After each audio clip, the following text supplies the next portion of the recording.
Shalom and good morning. Elohim బిడ్డలైన నా ఆత్మీయులకు అందరికీ ఉదయకాల శుభవందనములు. షలోమ్. ఇది నా కృపావాక్యము చూసుకుందాము. మీకా గ్రంథము 6వ అధ్యాయము 6వ వచనము. ఏమి తీసుకొని వచ్చి నేను యెహోవాను దర్శింతును, ఏమి తీసుకొని వచ్చి మహోన్నతుడైన ఎలోహిం సన్నిధిని నమస్కారము చేతును, దహన బలులను ఏడాది దూడలను అర్పించి దర్శింతునా. చాలామంది పరిశుద్ధులు మందిరానికి రావడానికి కొరకు మేము మందిరానికి ఏం తీసుకొని రావాలి అని, నా స్థితిగతులు బీద పరిస్థితులు కదా, నా స్థితిగతులు వేరు కదా, నేను ఏం తీసుకొని రావాలని అనుకుంటుంటారు. కానీ పరలోకపు తండ్రి ఇజ్రాయిల్లతో అలనాడు సెలవిచ్చాడు. ఈ కాలంలో ఆత్మీయ ఇజ్రాయిల్ మనతో కూడా సెలవిస్తున్నాడు. నా సన్నిధికి ఏం తీసుకొని రావాలని మీకు చెప్పడం లేదు. మీరు ఏడాది దూడలను తీసుకొచ్చి నాకు అర్పిస్తారా, వేలాది పొట్టేళ్లను తీసుకొస్తారా? నేను అవి కోరడం లేదే. వేలాది నదులంత విస్తారమైన తైలము కోరుచున్నానా? మీ జ్యేష్ఠ కుమారుని కోరుతున్నానా? నీ గర్భఫలమును కోరుచున్నానా? నేను అది కోరడము లేదే. నేను మిమ్మల్ని మీ యొద్ద నుంచి నేను కోరుతున్నది ఏంటి?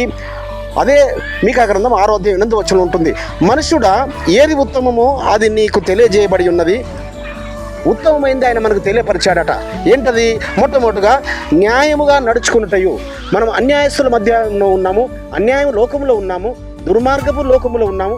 ఈ యొక్క అన్యాయస్తుల మధ్యన మనము న్యాయముగా నడుచుకోవడము మన రక్షకుడైన యెహోవా మెస్సియా కోరుకుంటున్నాడు. రెండవది, మనము కనికరము ప్రేమించుటయు. ఆయన ఏం కోరుకుంటున్నాడు? కనికరమును ప్రేమించాలని కోరుకుంటున్నాడు. మరి జ్ఞానము 7 స్తంభముల మీద కట్టబడి ఉన్నదనేది యాకోబు పత్రిక 3వ అధ్యాయం 17వ వచనం మనకు తెలుసు కదా. అందులో కనికరం అనే మంచి ఫలము మనం ఏవి ఫలించాలి? కనికరం అనే మంచి ఫలము ఫలించే వారముగా మనం కనికరిస్తే మనం కనికరించబడతాము పరిశుద్ధులారా. అదేవిధంగా 3వ విషయం ఆయన కోరుకుంటున్నది దీన మనస్సు. నీ ఎలోహిం ఎదుట. సో ఆత్మ విషయమై దీనులైన వారు ధన్యులని ఆ 8 ధన్య వచనాల్లో ఉంటుంది కదా. కొండ మీద ప్రసంగంలో యెహోవా మెస్సియా కోరుకుంటాడు. కాబట్టి దావీదు గారు ఏ విధమైన దీన మనస్సు కలిగిన వాడో, ఆ దావీదు గారి వంశం నుంచి వచ్చిన నజరేయుడైన యెహోవా మెస్సియా కూడా దీన మనస్సు కలిగిన వాడే. కాబట్టి ఆయన గాడిద మీద వచ్చాడు, తగ్గించుకొని వచ్చాడు. కాబట్టి మనము కూడా దీన మనస్సు అనే వస్త్రము ధరించుకొని ఉన్నప్పుడు మనము దీవించబడతాం. అది ఆయన కోరుకుంటుంది. ఆయన సన్నిధికి మనం రావాల్సిన స్థితిగతులు అది సుమా. మనము న్యాయాన్ని ప్రేమించాలి, కనికరం అనే ఫలము ఫలించాలి, అదేవిధంగా దీన మనస్సు కలిగి అప్పుడు దీనుడిది ఆయన రాజ్యము, వారిదే ఆయన పరలోక రాజ్యము సుమా. అట్టి కృప పరమ తండ్రి మనకు అనుగ్రహించును గాక. ప్రార్థన చేసుకుందాం. పరిశుద్ధమైన తండ్రి, అబ్రహాం, ఇస్సాకు, యాకోబులు ఎలోహిం, అవును నాయన, మీరు 3 విషయాలు ఉత్తమమైన మాకు సెలవిస్తున్నారు తండ్రి. కనికరమును ప్రేమించమంటున్నారు, న్యాయముగా నడుచుకోమంటున్నారు, దీన మనస్సు కలిగి ఉండమంటున్నారు.